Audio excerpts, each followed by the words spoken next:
जय श्री कृष्ण। कार्तिक मास, जिसे दामोदर मास के नाम से भी जाना जाता है, यह मास भगवान विष्णु को समर्पित है। इस मास में नदियों में स्नान करना, माँ तुलसी पूजन करना, दीपदान करना और कार्तिक महात्म्य का श्रवण करना पुण्य लाभदायी है। माना जाता है इस महीने में भगवान विष्णु व राधा कृष्ण की आराधना करना श्रेष्ठ माना जाता है। कार्तिक मास महात्म्य। प्रथम दिन। पहला अध्याय।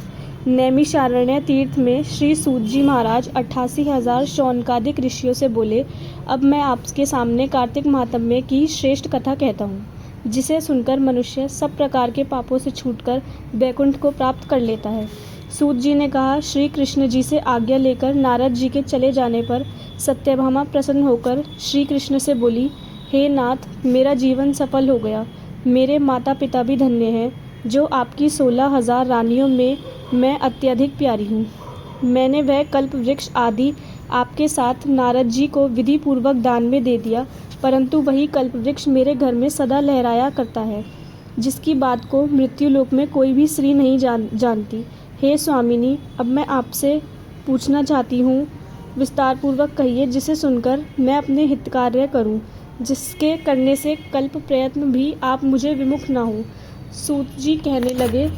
सत्यभामा के ऐसे वचनों को सुनकर श्री कृष्ण जी हंसते हुए सत्यभामा की बाँह पकड़कर कल्प वृक्ष के नीचे गए और बोले, हे प्रिय, 16,000 स्त्रियों में से तुम मुझे प्राणों के समान प्यारी हो, इसलिए देवताओं और देवराज इंद्र से भी मैंने विरोध किया था। उस महा अद्भुत वार्ता को सुनो। सूत जी बोले, एक दिन श्री कृष्ण भगवान ने सत्यभामा के साथ गरुड़ पर सवार होकर इंद्रलोक में जाकर कल्प वृक्ष मांगा। तब इंद्र के ना देने पर गरुड़ का इंद्र से घोर युद्ध हुआ था।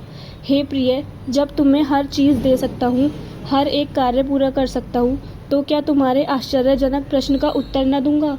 यह सुन सत्यभामा बोली, हे प्रभु, पूर्व जन्म में मेरा कैसा स्वभाव था, किसकी पुत्री थी, मैंने कौन से दान व्रत या तप नहीं किए जिससे मुझे मृत्युलोक में जन्म लेना पड़ा, और ऐसे कौन से शुभ कर्म किए कि यहाँ आकर आपकी अर्धांगिनी हुई और आप गरुड़ पर सवार होकर मुझे साथ में लिए इंद्रादि देवताओं के स्थानों में फिरते हो।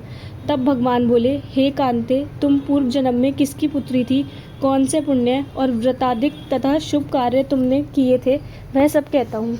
पूर्व समय में सतयुग के अंत में मायापुरी में अग्निगोत्र में वेदों और यज्ञों का जानने वाला देव शर्मा नाम का ब्राह्मण रहता था।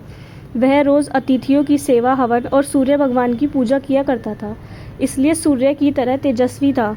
उस ब्राह्मण के बुढ़ापे में एक गुणवती नाम की कन्या हुई, जिसका विवाह उस पुत्रहीन ब्राह्मण ने अपने चंद्र नाम के शिष्य के साथ कर दिया और वे दोनों पिता पुत्र की तरह रहने लगे। एक समय वे दोनों कुशा और समाधि लेने के लिए वन में हिमालय की तलहटी में पहुँचे, तो उन्होंने एक राक्षस को अपनी तरफ आते देखा, जिसके भय से उनके शरीर शिथिल हो गए और उसमें भागने की शक्ति नहीं रही। तब राक्षस ने दोनों को मार डाला। उनके धर्मात्मा होने के कारण मेरे पार्षद उनको वैकुंठ में ले गए, क्योंकि उन्होंने आजीवन सूर्य की पूजा की थी, इसलिए मैं दोनों पर अति प्रसन्न हुआ। जब वह दोनों विमान पर चढ़े हुए सूर्य के समान तेजस्वी रूपवान चंदन और माला धारण किए हुए वैकुंठ में आए, तब मेरे पास दिव्य भोगों के भोग भोगने लगे। जय श्री कृष्ण।